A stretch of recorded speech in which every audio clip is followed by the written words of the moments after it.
하나님, 오늘도 주님의 전에 오게 하시는 은혜를 감사드립니다. 날마다 우리의 신앙을 점검하며 바른 신앙 안에서 주님의 뜻을 분별하고 이루어가는 지혜를 주시옵소서. 예수 그리스도의 이름으로 기도합니다. 아멘. 함께 보실 말씀은 누가복음 21장 5절부터 9절까지 말씀을 한 절씩 교독합니다.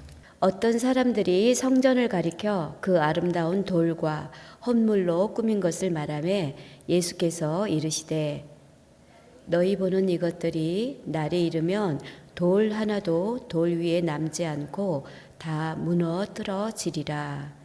그들이 물어 이르되 선생님이여 그러면 어느 때에 이런 일이 있겠사오며 이런 일이 일어나려 할 때에 무슨 징조가 있사오리이까. 이르시되 미혹을 받지 않도록 주의하라. 많은 사람이 내 이름으로 와서 이르되 내가 그라하며 때가 가까이 왔다 하겠으나 그들을 따르지 말라. 함께 보겠습니다. 난리와 소요의 소문을 들을 때에 두려워하지 말라. 이 일이 먼저 있어야 하되 끝은 곧 되지 아니하니라. 아멘. 저희가 누가복음 1장부터 이렇게 쭉 보고 오늘 21장에 왔는데 전체적인 내용을 다 보긴 어렵기 때문에 그 중에 꼭 알아야 될 또 중요한 내용만 한 가지씩 보면서 지금 계속적으로 누가복음을 보고 있습니다. 오늘 말씀에서는 좀 독특한 표현이 있습니다. 우리가 좀 전에 읽었지만 돌 하나도 돌 위에 남지 않고, 그렇게 예수님은 조금은 과격한 표현을 하셨습니다. 왜 이런 표현을 하셨을까? 우리는 궁금하실 것입니다. 그래서 가장 먼저는 유대 민족들에게 있어서 어떤 것이 중요했는지를 함께 볼 텐데요. 유대인들은 하나님을 믿는 민족이었고, 그러기에 모든 삶의 중심이 하나님을 예배하는 삶입니다. 우리가 지금 예배를 할 때는 우리는 예배당에 모여서 함께 하나님을 찬양하고 말씀을 함께 읽고 또 말씀을 선포된 말씀을 또 마음에 새기고 우리가 또한 그 말씀을 가지고 삶 속에서 말씀을 적용하고 살아가고 있지만 이 당시는 예배당이 없었고 우리가 잘 알다시피 성전 중심의 이스라엘 사람들의 그 믿음의 생활을 우리가 조금은 이해를 해야 합니다. 성전 중심으로 모이고 함께 예배 드리는 이스라엘 사람들이 가장 먼저 지은 성전은 우리가 너무나도 잘 알고 있는 솔로몬 성전이었습니다. 그런데 그 솔로몬 성전은 기원전 586년에 바벨론에 의해서 무너졌습니다. 그 무너졌던 이유가 유다 왕국의 우상 숭배와 불순종이었습니다. 성전에 있는 금과 은 모든 것들은 약탈자들에 의해서 다 빼앗겨가고 유다 백성들은 포로로 끌려갔습니다. 이런 걸 보면 하나님께서 성전을 무너뜨리실 때 그 우상을 숭배하고 또 말씀에 불순종하고 이런 부분들을 얼마나 우리가 하지 말아야 된 일이라는 것을 우리는 알 수가 있습니다. 그리고 70년 후에 이제 포로 귀환 자들이 모여서 다시금 우리가 솔로몬의 그 영광을 다시 회복하자 해서 성전을 다시 재건하는 게 스룹바벨 성전이 됩니다. 스룹바벨 성전은 솔로몬 성전처럼 그렇게 화려하지도 못하고 멋지지도 않아서 늘 유대인들은 마음에 솔로몬 성전에 대한 그리움이 남아 있었습니다. 그것을 알고 헤롯 대왕은 유대인이 아닌 이방인이었지만 유대인들의 마음을 싸기 위해서 그때 헤롯 대왕은 46년에 걸쳐서 다시금 성전을 짓게 됩니다. 지금 그 성전을 말하고 있습니다. 21장 5절에 보면 어떤 사람들이 성전을 가리켜 그 아름다운 돌과 헌물을 꾸민 것을 말하며 여기에서 성전은 헤롯 대왕이 다시금 화려하게 지은 그 성전을 말하고 있습니다. 그 성전을 보며 사람들은 성전의 화려함에 감탄합니다. 너무나 멋지다. 이 아름다운 금, 은, 성전의 그 화려하고 아주 멋있는 것에 사람들이 감탄을 합니다. 그리고 감격하며 이 성전에서 우리가 예배를 드린다니 얼마나 성전이 있다는 것에는 물론 감사하겠지만 그 화려함에 더 마음을 많이 빼앗겨서 그것을 극히 칭찬하고 있는 그 모습을 보고 예수님은 6절에 말하기를 너희 보는 이것들이 날이 이르면 돌 하나도 돌 위에 남지 않고 다 무너뜨려지리라. 지금 사람들은 그 성전을 보고 너무나 멋지고 또 화려함에 감탄을 하고 있는 사람들 앞에서 예수님은 그게 다 무너뜨려지리라 라는 선포를 하니 당시에 있는 사람들은 얼마나 당황하고 얼마나 또 놀랬을까요? 생각만 해도 우리 그 광경이 아마 그려질 것입니다. 이것은 어떤 것을 의미합니까? 우리가 생각하는 그 성전의 그 화려함, 인간의 자랑거리, 종교적인 어떤 권세, 이런 세상적이고 외적인 것은 영원하지 않다는 영적인 경고입니다. 이 당시 사람들이 하나님을 믿는 것, 하나님을 믿고 사는 사람들의 삶의 자세가 믿음 위에 견고하게 서 있다기보다는 비본질적인 그런 화려함에 치우쳐 있다는 그 어리석음을 예수님께서는 비판하시고 경고하신 것입니다. 그랬더니 거기 있던 사람들이 너무나 또 놀래서 21장 7절에 보면 그들이 물어 이르되 선생님 그러면 어느 때에 이런 성전이 하나도 돌 위에 남지 않고 다 무너지는 일이 일어나겠습니까? 하고 너무나 놀래서 묻습니다. 그땐 어떤 징조가 있습니까? 이렇게 말씀합니다. 그때 예수님은 말씀하시기를 미혹 받지 않도록 주의해라. 많은 사람들이 내 이름으로 와서 때가 가까웠다 하면서 이제 사람들을 유혹하고 사람들을 그릇된 길로 인도할 것이다. 그리고 난리와 소요와 소문을 들을 때 두려워하지 말고 이런 일이 먼저 있어야 되지만 금방 이루어지지는 않는다라고 얘기를 하시는 것입니다. 이렇게 말하고 2000년이 지난 지금까지도 아직도 이제 어찌되었든 예수님은 재림은 하지 않았고요.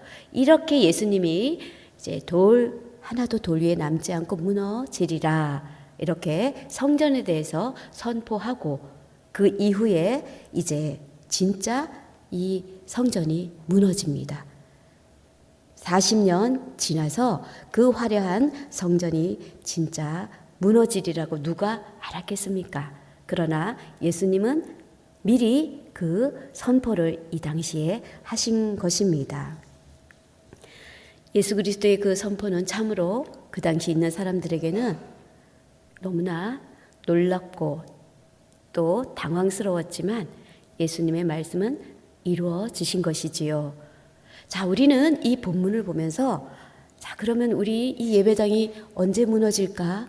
또 어떤 징조가 일어날까? 이런 생각을 하라고 우리에게 준 건 아닐 것입니다. 눈에 보이는 세상적인 모든 것들이 반드시 때가 되면 다 무너지고 예수 그리스도의 재림, 반드시 우리의 모든 사람 한 사람 주님이 오실 그 재림을 맞이하고 영적으로 깨어 있으라. 그리고 항상 그때가 있으리니 어떤 외적인 믿음 그런 보이는 것에 집중하지 말고 너희 속에 믿음이 진실된 믿음이 털을 내리고 굳건하게 서기를 원한다라는 말씀입니다. 그리고 또 하나 우리가 생각할 수 있는 것은 우리 안에 우상을 점검하자는 것입니다.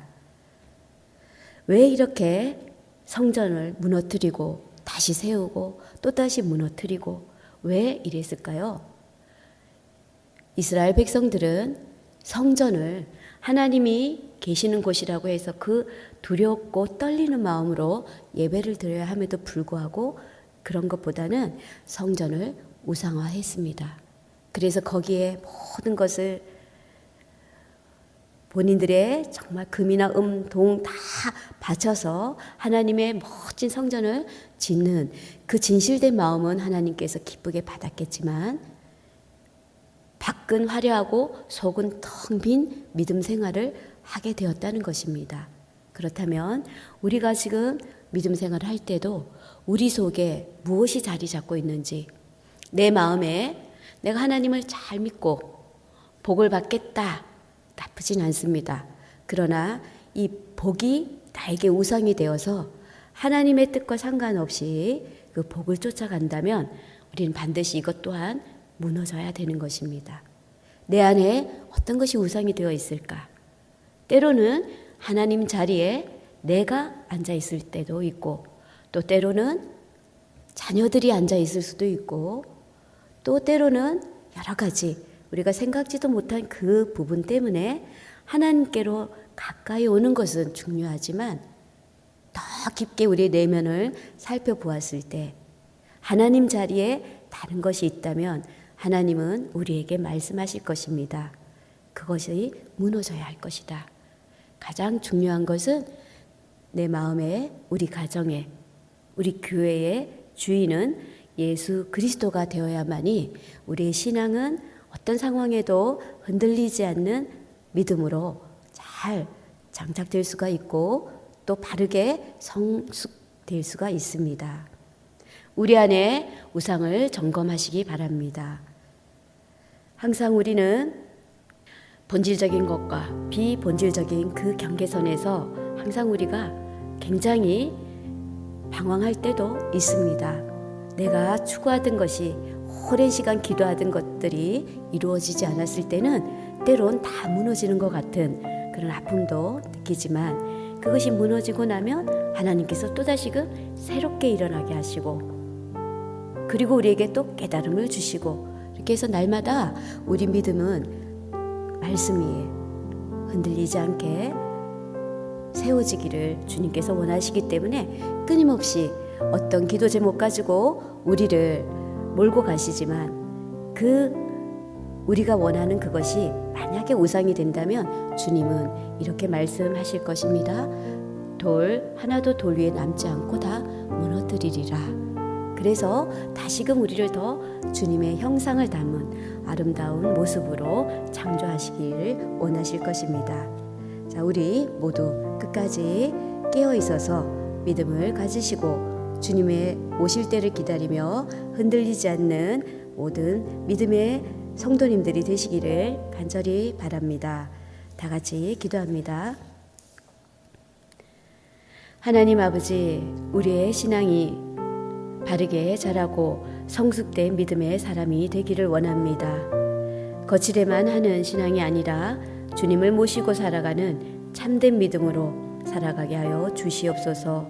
오늘도 말씀의 지혜를 주시고 강건함도 허락하여 주시옵소서. 예수 그리스도의 이름으로 기도합니다. 아멘. 290장 함께 찬양합니다.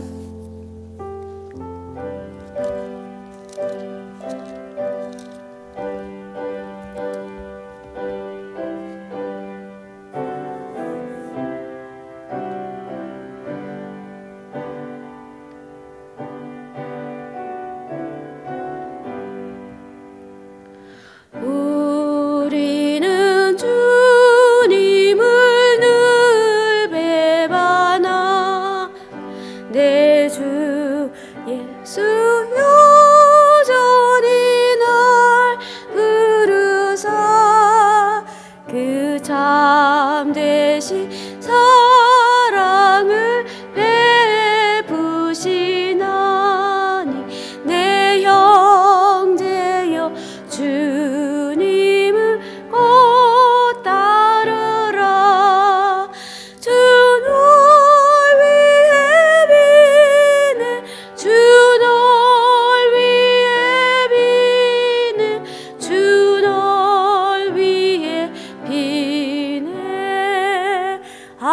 항상 비시네 주께서 풍성한 은혜를 내려 내 영혼이 나날이 복받으니 주 예수를 너희도 구주로 섬겨 곧 따르며 풍성한 복 받겠네 주 널 위해 비네 주 널 위해 비네 주 널 위해 비네 항상 비시네 무거운 짐 지고 애타는 인생 주 예수께 돌아와 곧 쉬어라 내 주 예수 너희를 돌보실 때에 참복락과 안위가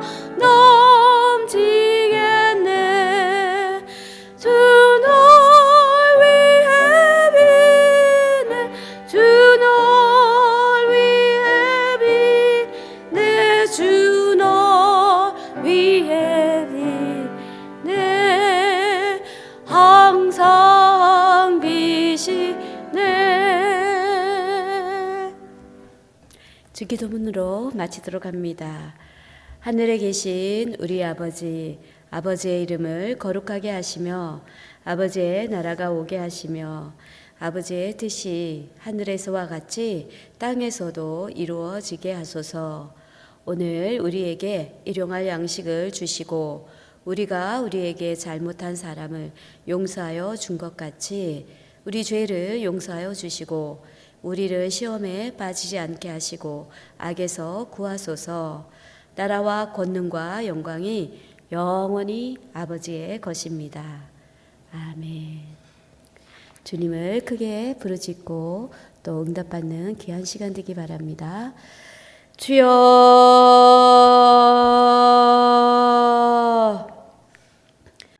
아버지 오늘도 우리가 말씀 가운데 아버지의 참 지혜를 참 진리를 깨닫기 원합니다. 거칠해 하는 그런 외식적인